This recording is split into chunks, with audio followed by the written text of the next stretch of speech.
Hi everyone, it's Belinda here from the Synop Therapy, and today we're joined by one of our mentors, Justin Lee. Thanks for being here, Justin. Lovely to be here. Thank you for the time. And we're going to be talking about the psychology of financial safety, which is such an interesting and pertinent topic at the moment. Just having gone through a couple of years of COVID and a lot of people losing their jobs or having to pivot. And we're also seeing like the cost of living crisis. And basically, what we want to talk about today is how we can create financial sovereignty so we can feel kind of more safe and more positive in ourselves. And Justin, being a business and leadership mentor and having years and years in corporate world experience and being a psychotherapist, is the most perfect person to talk to. So thanks again for being here, Justin. No, my pleasure. Yeah. Yeah. So interested in your kind of reference in business, because in a way, this is for me taking a lot of ideas about how to manage risk, for example, that all of the big institutions, corporations use. Yeah, because I think things like this, we're not taught in school.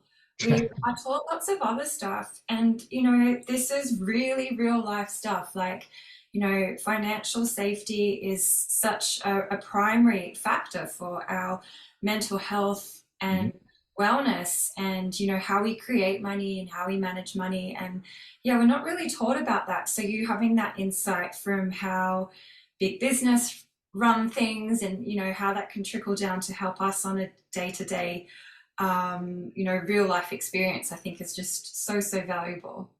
Great. So it might be worth explaining a little bit about the framework, just as a kind of like as a frame of reference to like how this would apply to the people listening. So essentially, one of the most important things, if you've got any set of like risks within your life, such that you might be in a job where that's your only income, which is probably the situation for most people.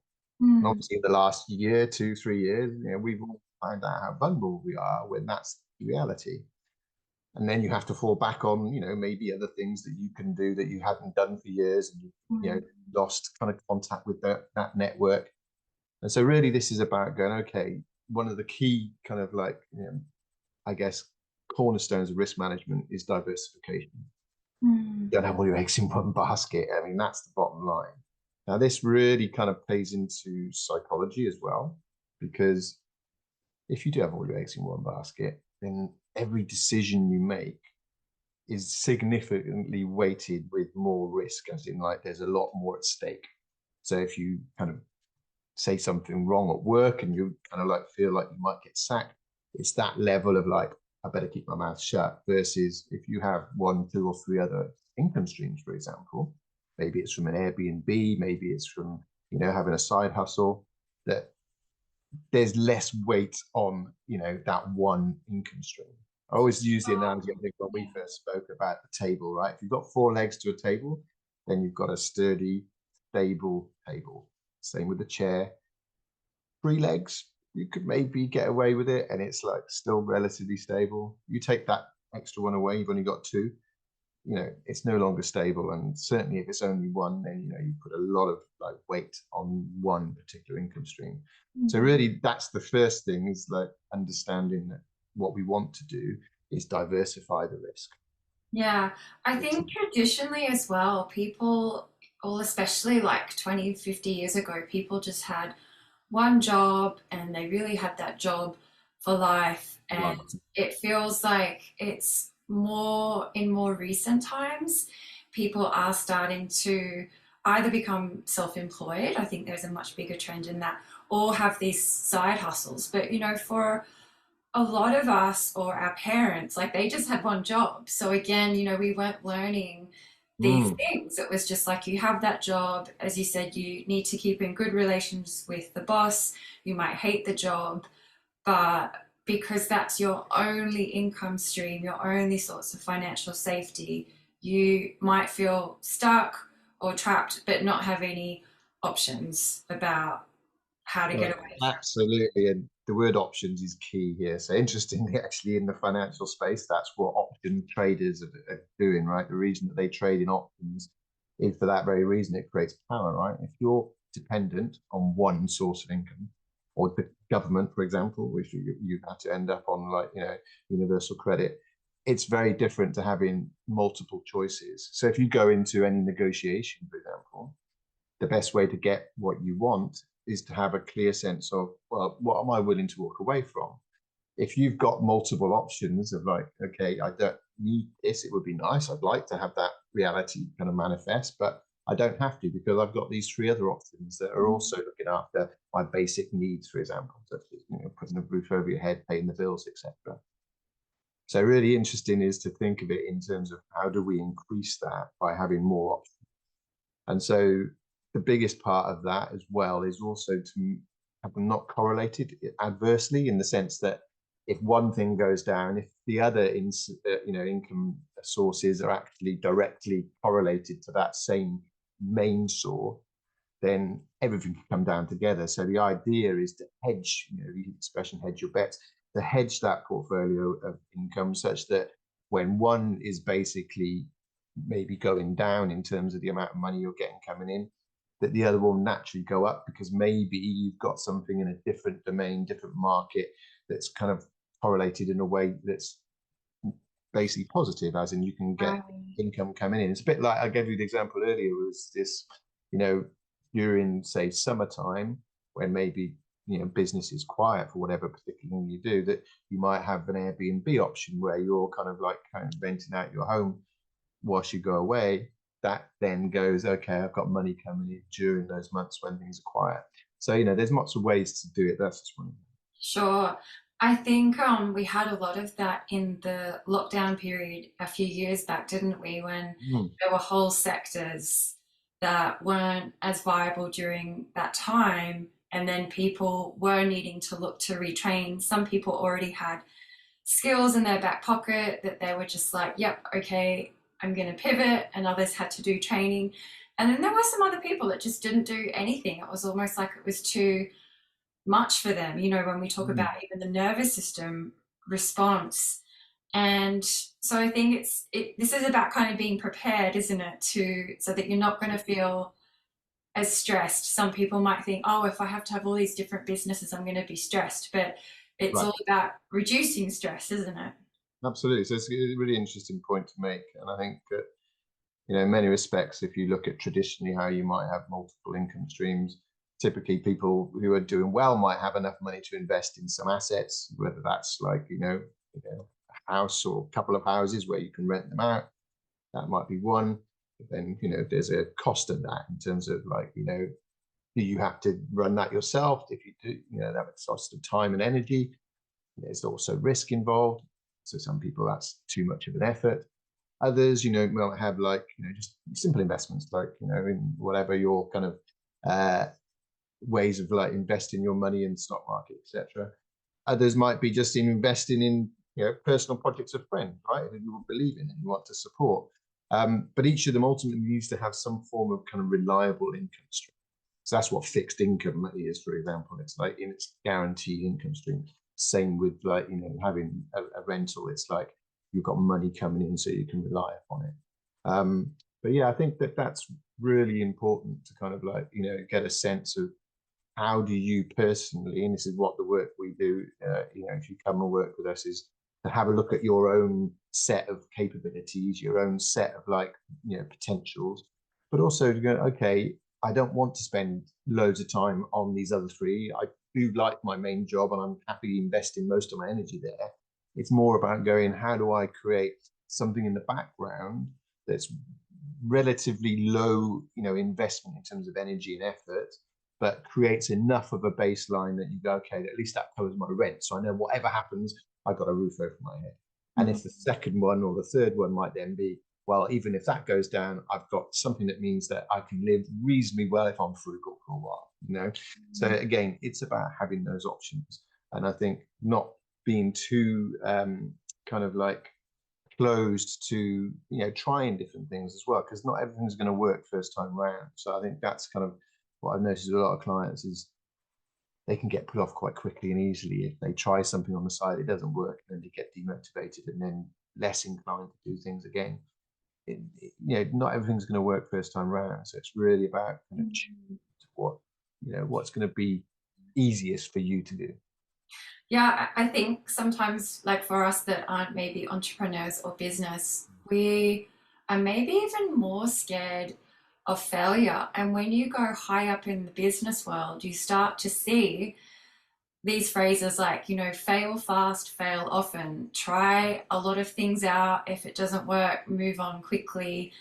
And sometimes I think it's that fear of failure that also keeps us really stuck. We don't realize how much fear can contract us. So if we're feeling scared about trying these multiple income streams, that's one contraction. And then, as you said, like then we have fear at work because we don't have a choice about speaking up with our boss, and this fear just makes us smaller and smaller Really, over time. really important point again. I mean, one of the things that this kind of like that really struck me when I first thought about translating these ideas into, to life coaching, and really a lot of the work that I do is related to kind of like how do you reduce anxiety, right? So the anxiety is typically the most obvious example is the unknown, right? So this is what we're all trying to kind of have some capacity to deal with the unknown. So obviously we've all been thrown into that over the last few years, and being prepared, like you say, is the key. But the really important point I want to make about that is that, and we might have talked about this before, but the autonomic nervous system is basically constantly assessing threat safety. And if you're basically experiencing threat in whatever shape or form that is, whether it's to your living, your income, or to your kind of sense of who you are, then your nervous system is putting you into that fight or flight mode. If you're releasing those stress hormones constantly, what that means is in survival mode, quite literally, you've gone down the brainstem and do not have access to your prefrontal cortex, which is really your executive function of your brain. But this is where all of your creativity is. You need to be calm. So as opposed to in the sympathetic fight or flight state, you want to be in the parasympathetic, sort of a ventral vagal calm state where you have full access to your prefrontal cortex, which is where all the problem solving comes from, all the creativity, the playfulness, the exploration. So all of those things that are going to actually make you, more able to basically deal with problems as they come up is really important that you're in that state. Now, if you've got all your eggs in one basket, then you're very quickly going to be put into this fight or flight state because there's very real fears that they're not come from nowhere. They're very real about, things could all go pear-shaped quite quickly for you. Mm. Whereas if you've got this resilience built in, you've got these backups, you've got these alternate means of income, then, immediately what that means is if for each, let's say you've got 3 different income streams and you're working on those, the choices you make in each of them are in a calm state and they're not driven by fear. And that means that there's more, there's less at stake.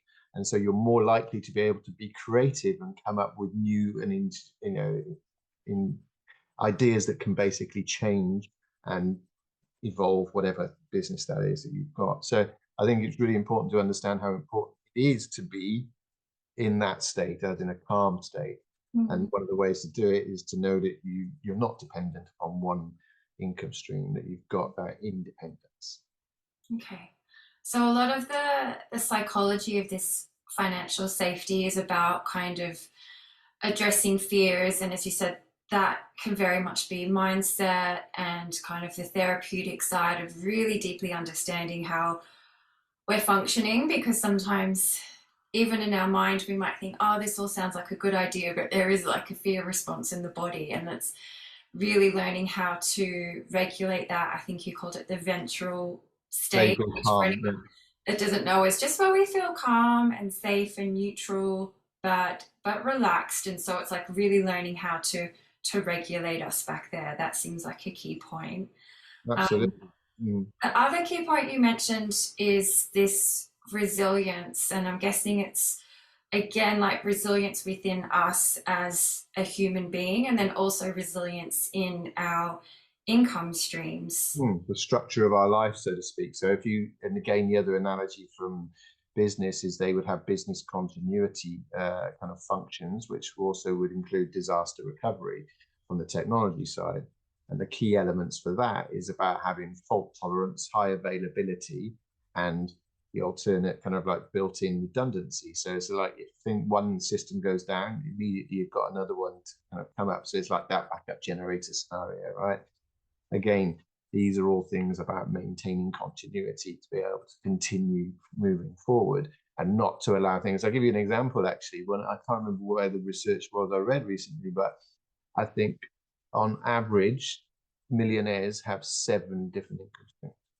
So that gives you an idea. We're talking about having like 2 or 3, or maybe maybe 4 legs of the chair. That's a really solid foundation.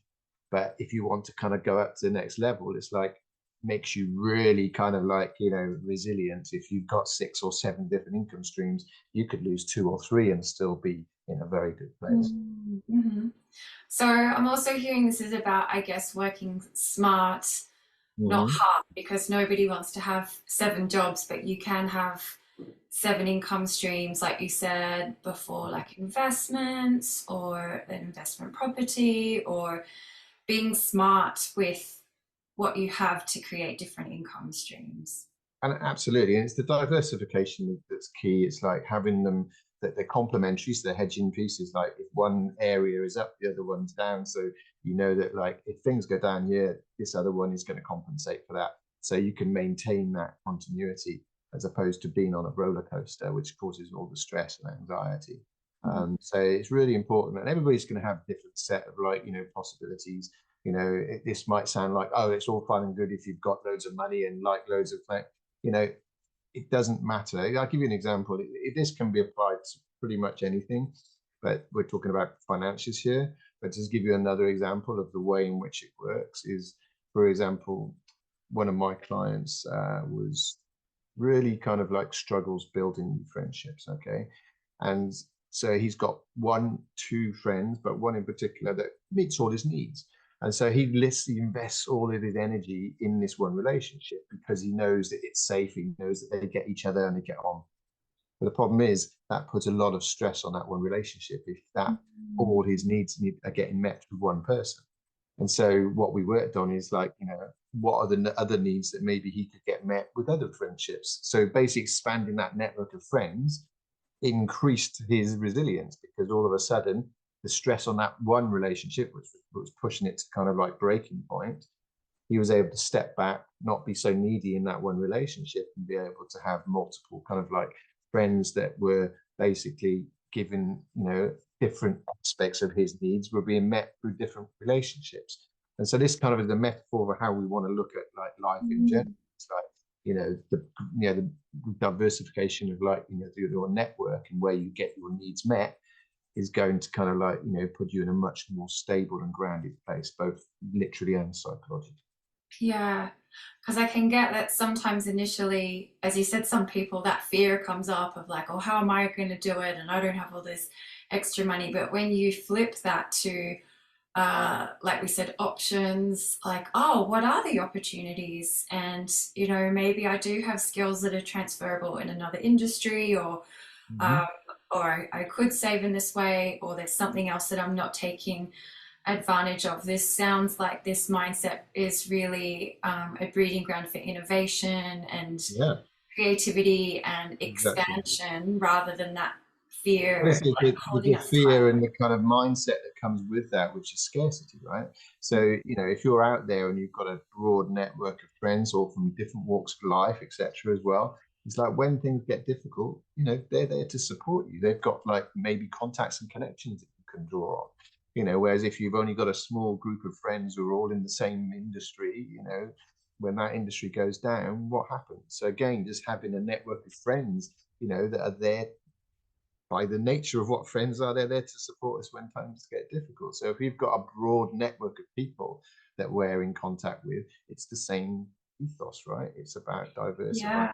not having all your eggs in one basket. I remember even saying in one of our other talks how important relationships are in business, and that feels even relevant for this conversation because the wider your network, as you said, there's that resilience in friendship, but also in potential business opportunities where someone recommends you to someone else, or Hmm. thinks, oh, this might be a good opportunity for you. So yeah, I Absolutely. I can see mean, the your potential's magnified, literally exponentially the more people that you're in meaningful connection with.